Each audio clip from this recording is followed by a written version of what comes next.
Hello, Assalamualaikum. This is Dr. Diagnostic. This is the CBCD Virtual Diagnostic.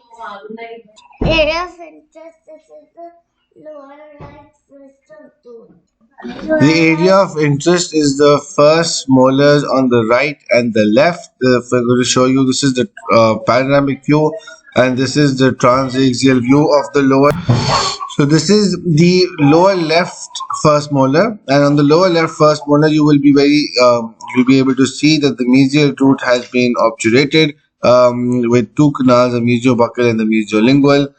We do see a slight line here, but we can't call it a crack yet because it could be a radiographic artifact. We do have a pedial widening, we do have a very minimal radiolucency here as well, but both the canals have been obturated quite properly. Moving to the distal canal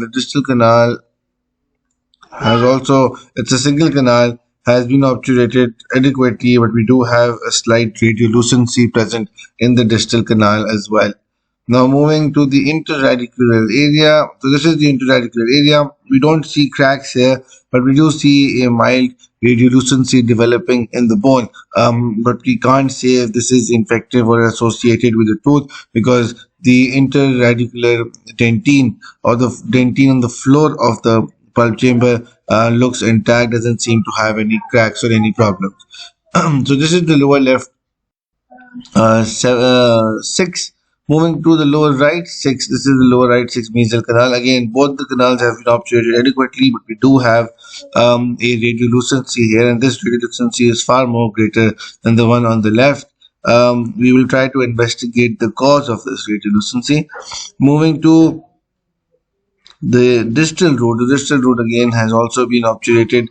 Single tooth, single canal. We do feel like it has a lot of voids, which is why it could have a radiolucency. But this again also has a slightly J-shaped type radiolucency, and the distal has a much bigger radiolucency.